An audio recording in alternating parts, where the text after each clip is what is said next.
this whole notion of oppressed classes falls apart. I mean, it doesn't even exist in the framework of the Can I interrupt Chaturvarna you, system. Rahul? Yes. See, since you talked about these oppressed classes, social Yeah. order and everything, again let's go back a little into the history of how the West solved its economic problems and how we solved it. Let's go back, repeatedly go back to that place. What are the economic factors that we have to address? Basically, let's assume there is a manpower problem. That is what actually, even today we find, we are searching for the ways how to bet it to the effective use, most effective use. So how did the West evolve? In the ancient times when there were Greek, Roman civilization, there were slaves. So slaves were completely, we all know the kind of atrocities that were, that slaves were subjected to. But then from slaves there was resentment because people can not live in longer in slavery. So there was resentment. Slaves or serfdom, Then but the from order, slaves to serfdom. The difference between slaves and serfdom is at least serf was supposed to own a piece of land. Whether he was cultivating his land or not is a different issue. Okay. In slavery there was no ownership, whereas in serfdom they had some piece of land, but they were forced to cultivate their land only after they cultivated the land of their landlord. Feudals, So feudals. So from slavery to serfdom, then to peasant, then he got his piece of land and he was doing his work.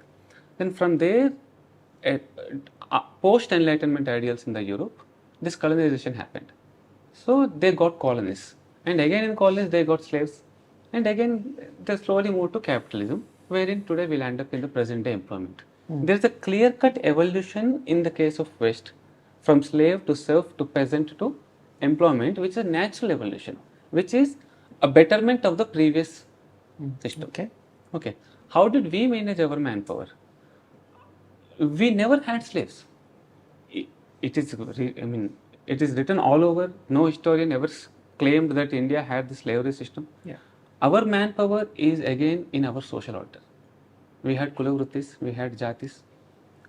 So there was no such case wherein a person was unemployed ever. By birth he had some employment to pursue, and these units, small closely knit units, were producing something. So we never had this evolution kind of thing. We always had people were pursuing. Take the example of an artisan. So artisan was doing his work, and at the same time he had the scope of fulfilling his innate craving or creative genius. Just look at any temple in the country. Go to South India or North India. Look at all the sculptures you come across. They are beautiful indeed, beautiful, right? Yes. Masterpieces. Let me ask you a simple question.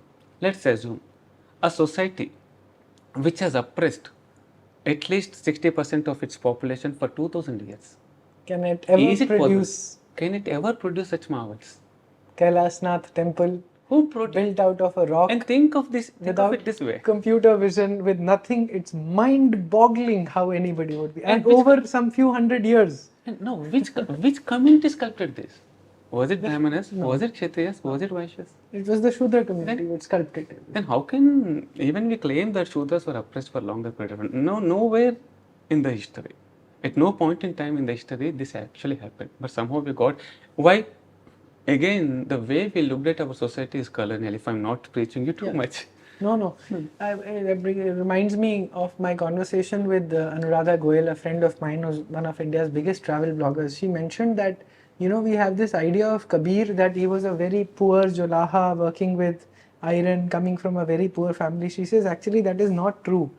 The Jolahas in the 14th, 15th century, 16th centuries were actually very rich. Kabir possibly belonged to a very rich family. It has become fashionable for us to show, when you want to have a spiritual figure, you show them, they live in abject poverty. All of this. So it was very powerful, I thought, and that's what. And again, that is a very good case study for us why Maslow's pyramid is not universal, at least does not apply, at least in this land. Somebody who already belonged to a completely poor man can directly transcend to the level of self-actualization, wherein a rich man completely renounces everything and lands up there. Once So- again reminds me of a conversation with Madhu Kishwarji. She said, she talks about nut community. See, in Delhi, I think the nut community comes from Rajasthan largely. You see them doing performances and some brilliant acrobatics on roadsides at red lights and all of this, right? I wish there was a full gymnastics center to take them. They would, if trained from that childhood, they would beat They'll the crack world's Olympic. biggest gymnasts. So she says that we have reduced the nut community, which survives on bhiksha, to being bhikaris. That is how they lived. It was bhiksha to pursue whatever they did. But what we started calling is bhik in a derogatory manner, that they are not productive, don't want to work, and so they ask for money. That sort of reminds me of that, and we had that conversation. If you want to add a few points. Exactly. This is again comes from the same assumption that every human being has to go certain ladder. So if their profession is to bhik mangna, I don't know how derogatory it is. Bhiksha is a proper word. Yes. And if they are happy getting their bhiksha and pursuing their passion, which is quite okay. State should not interfere in his life and ask him, "Oh, you should get rich." Yeah, or be productive, or whatever. Be productive. Seriously. Bhiksha, bhik is wrong. Exactly. And more or less, even if we have sannyasis. But sorry, I'm interrupting you. You see, the whole filter of looking at people has become so derogatory, which is what Madhuji was trying to point out too, that see, that is a normal pursuit of that person's life. Maybe their happiness is in that. Exactly. And we keep imposing, "Aap kaam kyun nahi karte? Aap kaam kyun nahi karte?" on them. What if they don't want to? They want to pursue something. Of course, the right place to pursue their art is not on roadsides. Maybe we've taken away perhaps spaces for them to perform and express their art. That is what state could have done actually. That That is is what what state I could mean by have enablement. You need not, everything cannot be measured in terms of productivity. So, yeah, if you are not productive, you have no place, and it is not employed. Not employed. He is productive in his own sense basically, because what a human aspires for is not just money or resources.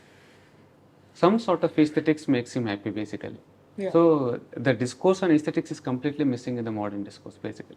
Yeah. Everything is utilitarian. If you are doing something, what is there, what is that it produces, how is it accounted for? If it is not accounting for in terms of money, it is not, it is a useless activity. So Vishnuji, the other thing we've done, and there is this whole battle also, political battle raging on the thing of employment. Modi ji talked about pakode wala ban jao, है ना, कुछ हुआ था कि अपना काम खुद करो. Yeah, pakode wala. And there was complete derogatory conversations on TV channels, national TV and all of that pakode wala banwana chahte hain. The point he was saying is that there is enough business out there. Be on your own feet, be independent, rather than constantly seeking government to provide for jobs. Exactly. We've not been a nation like that. Even today's culture, you go and offer a job to somebody who's selling an anda on the roadside or selling a bansuri, the person, I don't know, somehow I think that it's been fed and drained and hammered into our heads that we need a job. Hammered into our heads. And that actually is harming at least the Hindus in a very bad way. Instead of being entrepreneurs in fixing ACs to small things and all of that, everybody seeks a government job. And intuitively it feels to me that this is not who we are. This never was the case actually. So the employment culture, the capitalistic model with which the employment culture has crept into our system. So even if you rightly said when you use the term independent, so we have provided a situation where in our employment culture either you have to be secured or you will be independent. You cannot be both. You have to be secure or you have You to can be get either security or you can get independence. independence. Both नहीं हो Not सकता. both.